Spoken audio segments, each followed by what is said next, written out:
Welcome to the Ports Garrison. Please like, subscribe, and share. Thank you. Greetings and welcome to the Ports Garrison. I am PD Point, and this is episode number 7 of the week that was. This is where I take a look back at current events from last week, whatever caught my attention in the course of the week. Now, I hope you all had a productive week and is well prepared, well energized, and well rested to take on the challenges of next week. Now, where do we begin? Where do I start?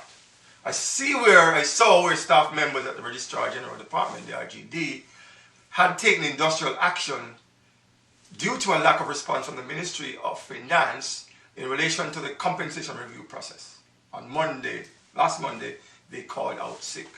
See, poor people fed up, and they will continue to get fed up. So, while on the subject of jobs and compensation, the principal director of Make Your Mark Consultants says full-time Jamaica considering seriously importing labor to address the worsening shortage. Importing labor into Jamaica is like importing ganja. Earlier this week, the finance minister, Dr. Nigel Clark, said the labor shortage in the country is now too troublesome to ignore. Labor shortage. Wait, everybody in Jamaica is now gainfully employed or they don't want to work? Wasn't there a shortage of teachers recently? Isn't there a lot of people in Jamaica who complain that they can't find a work? The minister told Parliament that the serious labour crunch is one of the problems that came from the country's return to pre-pandemic employment levels. So you're telling me, Minister, there was no unemployment issues before COVID? Was everything fine and dandy before COVID? I don't know. So meanwhile, the president of the Jamaica Hotel and Tourist Association says the sector is still struggling to fill skill posts, especially due to aggressive recruitment from overseas. Pay the people improperly and you retain them. President of the Jamaica Employees Federation says there's a large pool of untapped labor in the country that needs to be brought into the workforce. Now, I agree with that totally. Total agreement with that. Those people need to be brought into the workforce, to be employed, trained, and put to work. I saw where the Statistical Institute of Jamaica, Statin, was reporting that they can't finish the national census after more than 4 months. They had a deadline of March 31st and they can't finish it, they can't deliver on time. And the minister, again, Minister Clark, says sharp competition in the job market is the primary reason for Statin's inability to recruit the full complement of workers to carry out the population census across the country. Now, again, I have to ask, is it that Statin can attract them due to salaries, etc., what you're offering them? And interestingly, 2 members of parliament from opposite sides took issue with that statement because they both claimed that they had persons in their constituency. One said that there was a person in his constituency who was trained by Statin and waited for a call and never got the call. And the other one said there was a young person in his constituency who were eagerly seeking jobs and couldn't find any. So, Statin, you have to do something different to get the work done. I see where the government is betting on traffic fines to help it finance up to 635 million in spending across the ministries of Justice and National Security during the upcoming fiscal year. The bulk of the projected spending, 450 million from traffic ticket fines, is to be spent by the Ministry of National Security. The rest of the funds, 185 million, will be spent on preventative maintenance and refurbishing of courthouses through the Ministry of Justice. Wait, didn't the Prime Minister himself just say this whole RTA and increasing fines is not about earning income? And take note, not 1 red cent of the money that they will make from these fines is earmarked for road repairs or road maintenance. Make that sink in for a minute. Roads. Now imagine if everybody in Jamaica, say 60% of people in Jamaica, started driving and obeying all the rules of the road.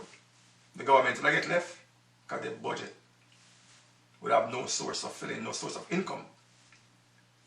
You never depend upon people breaking the road rules, basically. Boy. No, SSL never seems to go away. And former Chief Executive Officer Mark Croskery has filed a major lawsuit against blogger and businesswoman Shelley Ann Curran, she of the hot tea fame.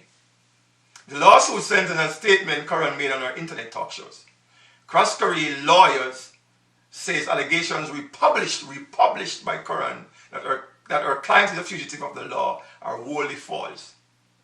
Curran has also been sued for damning comments by social media users which he republished on her various social media accounts.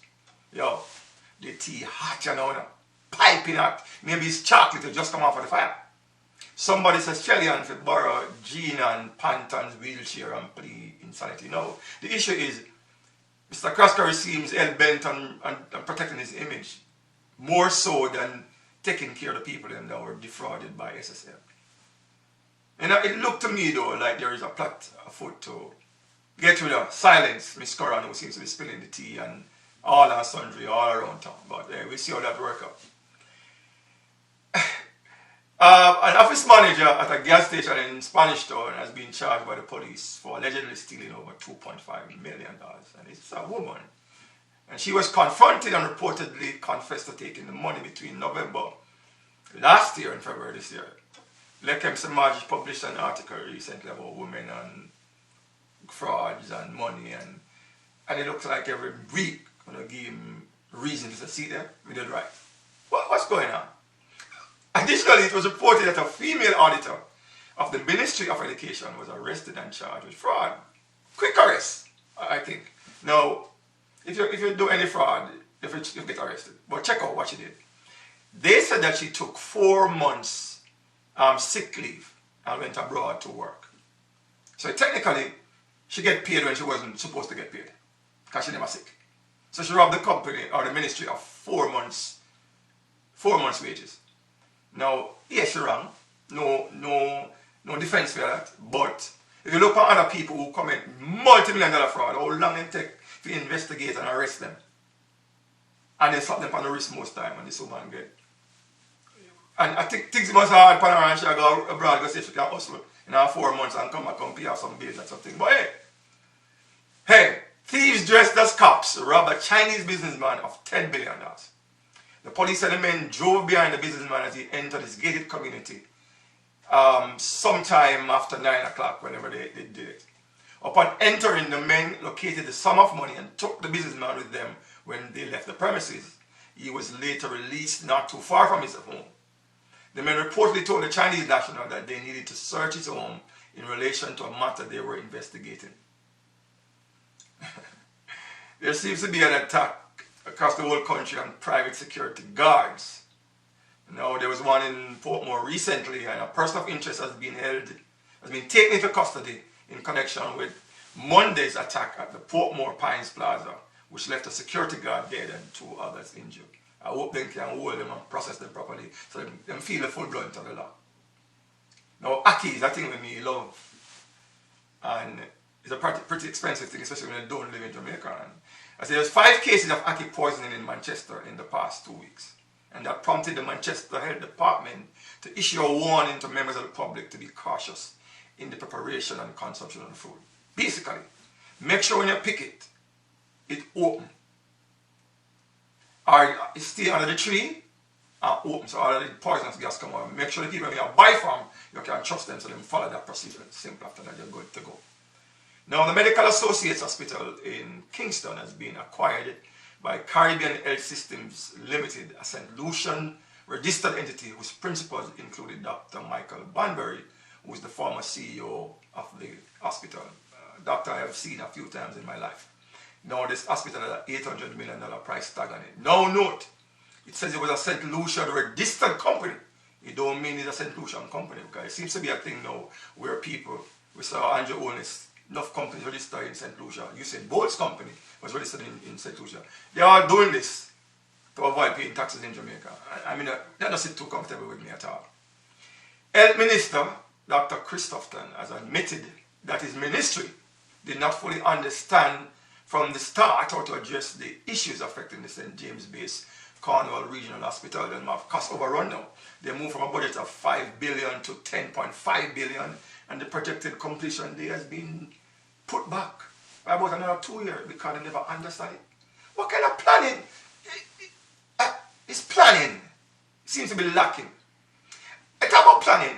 There are concerns about the police station that is still standing in the path of the Harbourview to Yallas Highway, which is under construction. We are just about 3 months ahead of the deadline for the completion of that section of the highway, and the station is still there. Still sitting in the middle. Road a come, buck up on police station, road behind it.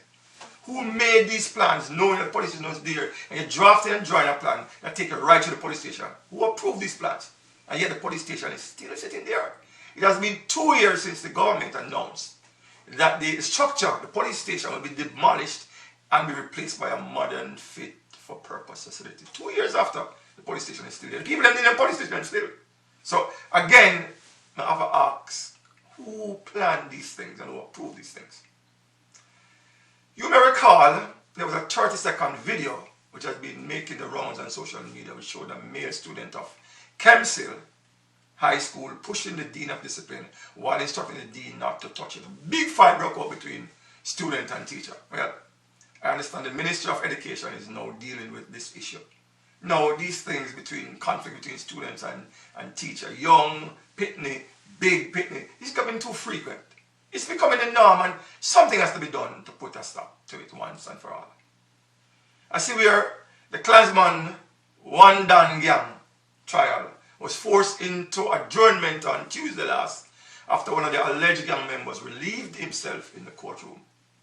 Man say he want use the bathroom or whatever, he want to do something and get up and go piss down one corner. But may I tell you, well, on a sad note, Ferdinand Ferdy Bafood, founder of Food for the Poor, died peacefully last Sunday, and he was 85 years old.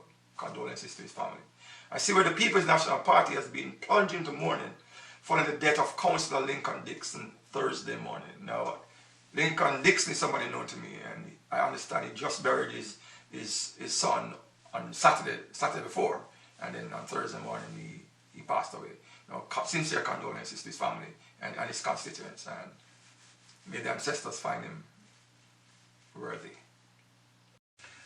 Now, continuing the news, the National Housing Trust has spent some $45 million today to replace flood-damaged vehicles owned by residents of Ruthven Towers apartment complex. Now, these are the same high-rise complex that the NHC came under public pressure, public outcry for them a couple of years ago, and now they're having to spend $44 million. They could have buy build 2 houses or something for repair vehicles because of faulty construction.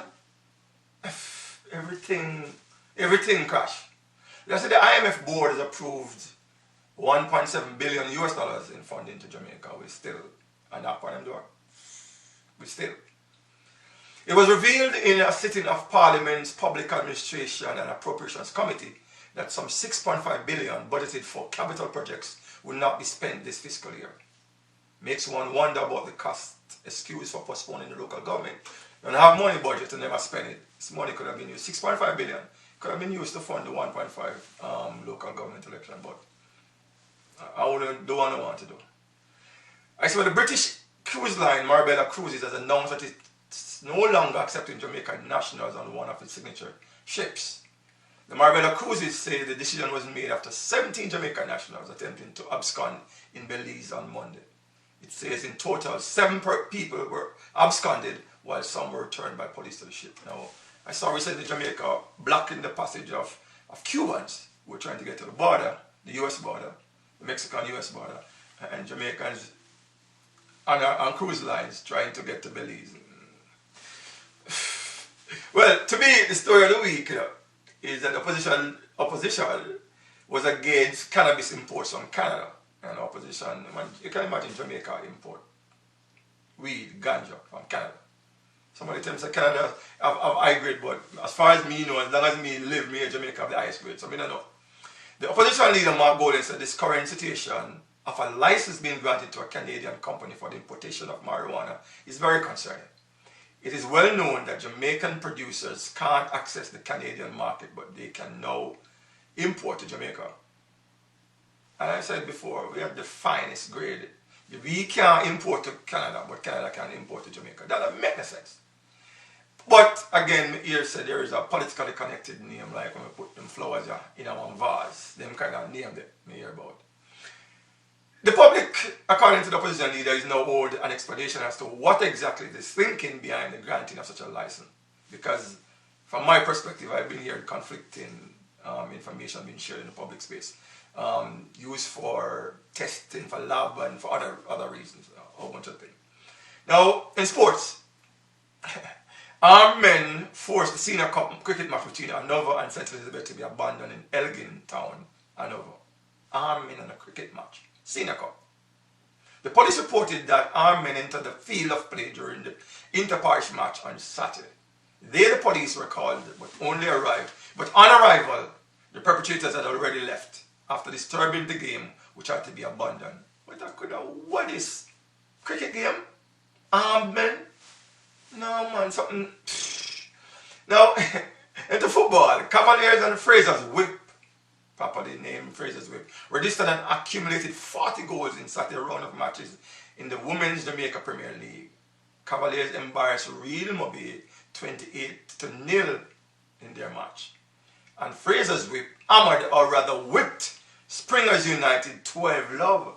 Why do I play Jacks? Hey Google, what is the world record for the number of goals conceded? I'd like to know. Now, I saw where Excelsior and Casey retained their girls and boys titles at the corporate area championships as the final day concluded at National Stadium on Saturday, last Saturday. Cricket, South Africa beat West Indies by 87 runs on the third day of the first test on Thursday at Super Sports Park, West Indies.